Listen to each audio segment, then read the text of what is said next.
Bueno, para nosotros quedó demostrado a lo largo de los 3 meses y pico que trabajó la Comisión de la Legislatura que no hay absolutamente ninguna prueba que lo vincule a este personaje con el jefe de gobierno de la ciudad, ni mucho menos nada que acredite que se haya organizado un aparato clandestino de escuchas, como insinuó en el auto de procesamiento el juez Ollarvide y después ratificó la Cámara. Por supuesto que no es esta la única mirada que hay sobre el tema. Nosotros, dentro de la comisión investigadora, fuimos una minoría de 5 miembros. La mayoría ha encontrado otros elementos, pero ninguno, incluso ellos, que han sido bastante, digamos, celosos de toda la investigación, ni siquiera ellos pudieron encontrar algo que lo vincule a Macri con la orden de pinchar teléfonos. Por el contrario, les diría que en algunos miembros de la oposición cundía cierto desaliento, porque ellos al principio de este camino esperaban encontrar ese dato, esa prueba, ese hecho que fuera indubitable en el discurso y en el armado de la causa judicial que había hecho Ollarvide. No lo han podido encontrar, por eso es que Macri es un jefe de gobierno que no tiene o no va a tener, digamos, que afrontar un juicio político en lo inmediato. Y después, bueno, se han analizado otras cuestiones que tienen que ver con el armado de la Policía Metropolitana, en donde claramente existen dos visiones distintas acerca de cuál es el modelo de seguridad en la ciudad. Nosotros defendemos fuertemente la creación de la policía y tener una fuerza propia para protección de los vecinos, y desde algunas voces opositoras esto se cuestiona severamente, ¿no? Ahora, diputado, más allá del trabajo de la legislatura, el tema desde el punto de vista judicial sigue su marcha.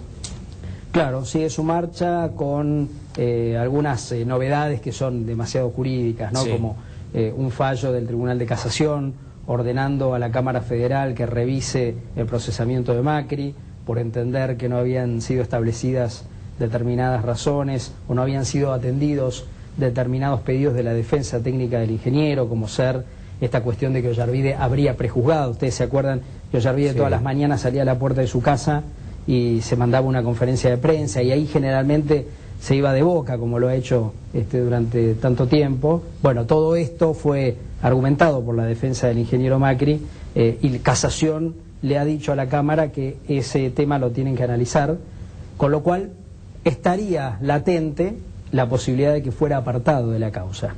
Creo que es un extremo que no se va a lograr, pero sin duda está marcando un resquicio que hasta ahora no se había abierto y que tiene que ver con lo que nosotros hemos denunciado tantas veces, y es de que mucho antes de que se produjera la prueba, Ollarvide ya tenía una inclinación a procesar a Macri.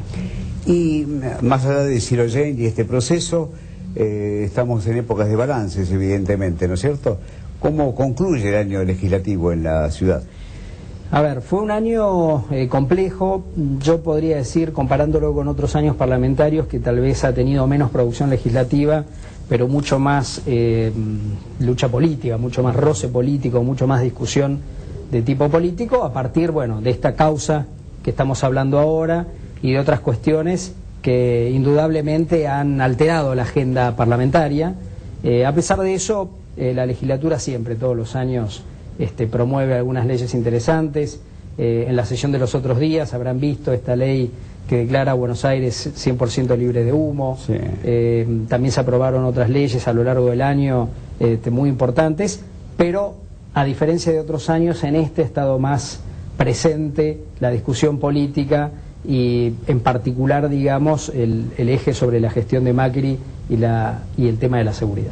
Diputado, los hechos, los sucesos del Parque Indoamericano, ¿de quién es la responsabilidad por lo ocurrido, por las diferencias entre el gobierno de la ciudad con el gobierno nacional? Bueno, yo por supuesto tengo una mirada muy especial sobre el tema. Creo que lo primero que hay que decir es que cualquier conflicto en el cual se pierden vidas humanas es algo, digamos, de lamentar, y es grave, y creo que tiene que invitarnos a todos a ser respetuosos del análisis que se hace, ¿no? A partir de ahí me parece que no existe, digamos, 100% de responsabilidad de un lado o del otro. Indudablemente hay que responsabilidad de todos los que de algún modo ejercemos alguna función de gobierno, ya sea desde un ejecutivo o de un legislativo. Tampoco creo que hoy la general pase al límite de nada. Cuando yo escucho que se dice que bueno, este problema como una frase antigua esa, sí, ¿no? absolutamente, que este problema es un problema de la ciudad y lo tiene que resolver la ciudad. Creo que esto está absolutamente superado por los acontecimientos y por la historia misma.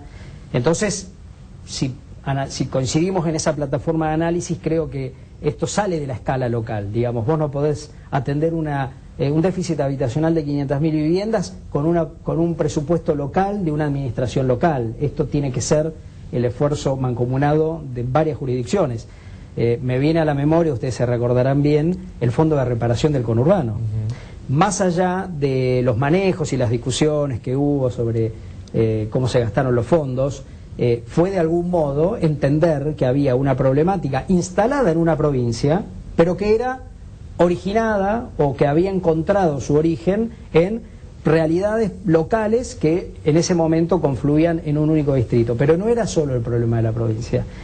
No estoy con esto pidiendo un fondo de reparación para la ciudad, ni mucho menos, pero solamente tratar de traer a la mesa un ejemplo de lo que tendría que ser una política habitacional en serio. Ahora, si realmente la oposición piensa que el gobierno de la ciudad está en condiciones de resolver el problema habitacional de la capital, de la provincia de Buenos Aires y de los países limítrofes, me parece que entramos en una cuestión de hipocresías y de no ver la realidad, que no nos va a llevar a ningún resultado, ¿no? Es muy difícil aventurar una solución a esta altura del conflicto, o tenés alguna idea de lo que podría llegar a pasar.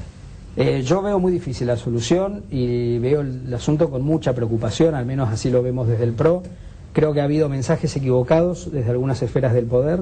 Ha habido un mensaje, digamos, que ha producido en diversos sectores ir por más, en vez de, digamos, de mitigar, de apaciguar.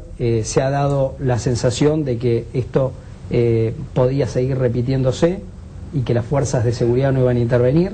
Esto genera un efecto contagio, está ahora también en la provincia, con lo cual creo que la solución, e insisto, vuelvo a lo que decía antes, deja de ser un tema estrictamente local para convertirse en un verdadero tema nacional. Lo único que espero es que sepamos distinguir, ¿no?, lo que es la verdadera necesidad, las familias que en serio tienen que resolver su problema, y lo que son las organizaciones mafiosas, el narcotráfico y toda una serie de vivos que pululan en el tema de la vivienda, que da calambre.